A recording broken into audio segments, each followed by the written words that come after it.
Assalamu alaikum viewers, welcome to Academia Coaches. In my tutor lecture, I will explain about the discovery of bacteria. जैसे कि मैंने आपको अपने पिछले lecture में बताया कि बैक्टीरिया जो होते हैं वो स्मॉल सेल होते हैं, सिंगल सेल होते हैं और वेरी फ्यू माइक्रोमीटर्स होते हैं in length. So, in my tutor lecture, I will explain about how the bacteria was discovered. The Dutch scientist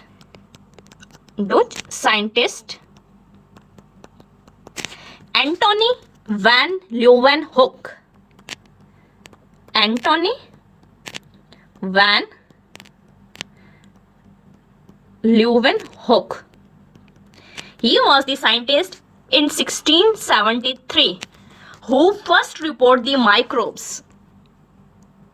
First report microbes such as bacteria and protozoa. Bacteria and protozoa. So, Dutch scientist Antony van Leeuwenhoek in 1673 वो first scientist था जिसने existence of bacteria and protozoa को that are known as microbes उसने first report किया था existence of bacteria and protozoa. So how he reported existence of bacteria? He used a simple microscope. To describe the bacteria and protozoa with accurate drawings and description. And explain with drawings and उसने draw किया इनको and describe किया, description दी इनकी. He explained bacteria and protozoa with the help of drawing and description, and he called these small creature as animalcules. Dutch scientist Antony van Leeuwenhoek ने इस small creature को नाम दिया as animalcules. He firstly उसने describe किया था in rain water. First describe in rain water में पहले इसने डिस्क्राइब किया था. देन उसने कंफर्म की थी existence of microbe in Slava, vinegar, infusions and other substances. So in this way the Antony van Leeuwenhoek in 1673 reported the existence of microbes such as protozoa and bacteria. उसके बाद further जो है वो progress जारी रही. Progress जो थी वो स्लो थी इसका आइसोलेट करने की, इसका स्ट्रक्चर बैक्टीरिया का आइसोलेट करने की, लेकिन वो साथ साथ जो है वो जारी रही. The existence of microbe was further confirmed by Louis Pasteur work.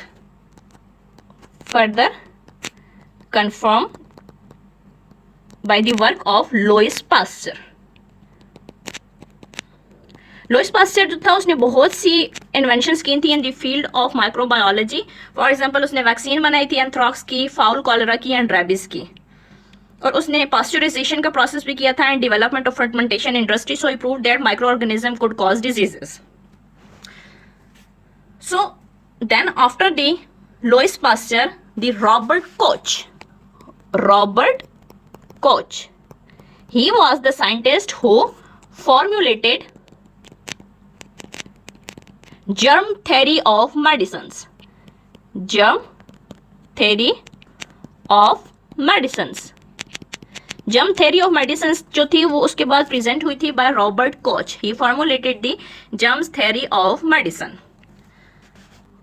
इसको मैं दोबारा यहाँ पे बताती हूँ क्योंकि उसकी डिटेल मैं यहाँ पे आपको बताती हूँ. Robert Koch formulated germ theory of medicines. Germ theory of medicine उसने कैसे फॉर्मुलेट की थी? He isolated typical rod shape bacteria. Isolate किया था typical rod shaped bacteria from the blood of sheep that had died of anthrax. From blood of sheep. sheep के blood से उन्होंने isolate किया था टिपिकल रॉड शेप बैक्टीरिया. और वो shape जो थी वो डाइड हो गई थी, डेथ हो गई थी उसकी ड्यू टू एंथ्रॉक्स. एंथ्रैक्स जो होती है ये ग्राम पॉजिटिव बैक्टीरिया से होती है और ये डिजीज मोस्टली जो होती है वो वाइल्ड एनिमल्स वगैरह में प्रेजेंट होती है। तो वो शीप जो थी वो डाइड हो गई थी ड्यू टू एंथ्रैक्स। तो रॉबर्ट कोच ने उसकी ब्लड सैंपल लिया एंड उसमें से आइसोलेट किया रॉड शेप बैक्टीरिया को। Then he discovered bacteria that causes tuberculosis. Bacteria को डिस्कवर किया था that causes tuberculosis and cholera. So जो जर्म थ्योरी थी, जर्म थ्योरी ऑफ डिजीजेस थी रॉबर्ट कोच की, उसके 4 मैन पॉइंट्स थे और जो कि मेन पिलर हैं जर्म थ्योरी ऑफ मेडिसिन के।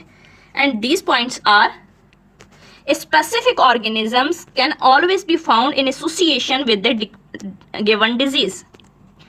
स्पेसिफिक ऑर्गेनिज्म जो होता है that is always found in association to a given disease.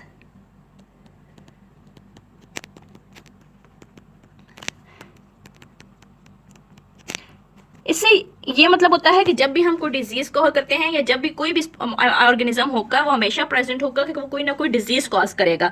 जब वो प्रेजेंट होगा तो वो एसोसिएशन में होगा किसी ना किसी की डिजीज में। नंबर 2 पॉइंट था जर्म थ्योरी ऑफ डिजीजेस का, organism can be isolated, organisms can be isolated कि हम उनको आइसोलेट कर सकते हैं and grown in pure culture in laboratory and grow in pure cultures in laboratories। सो ये सेकंड पॉइंट था। फॉर एग्जांपल आजकल बहुत सी कल्चर टेक्निक्स हैं जिनकी वजह से हम माइक्रो ऑर्गेनिजम्स को या दूसरी चीज़ों को जो है वो ग्रो करा रहे हैं in the laboratories. And that was second point of germ theory of diseases, organism can be isolated and grow in pure culture in laboratories. The pure culture will produce the disease when inoculated with suspectable animals. Pure culture will produce disease। कब produce disease करेगा? जब वो inoculate होगा with suspectable animals. When inoculated with suspectable animals. Suspectable animal for example अगर हम laboratory में अपनी culture technique जो होती है प्योर कल्चर या कोई भी कल्चर हम वहाँ पे टेक्निक परफॉर्म कर रहे हैं, जब भी वो किसी न किसी माइक्रो ऑर्गेनिज्म से डिजीज कॉजिंग एनिमल से इनोक्यूलेट हो जाएगा तो कल्चर जो होगा वो डिजीज प्रोड्यूस कर देगा। And that was the third point of germ theory of medicine. And the fourth point, it is possible to recover the organism in pure culture from experimentally infected animals. Possible to recover the organism, कि organism को recover करना भी possible था इन pure culture. ये जो था ये fourth point था of germ theory of medicine. उसके बाद कोच ने और उसके कॉलीग्स ने बहुत सी टेक्निक्स इन्वेंट की थी, isolation, inoculation, media preparation and maintenance of pure culture. So viewers, my today lecture was about the discovery of bacterias and germ theory of medicine, which was presented by Robert Koch. Thank you so much viewers and Allah Hafiz. Do not forget to subscribe my channel for latest and more relevant videos. Thank you.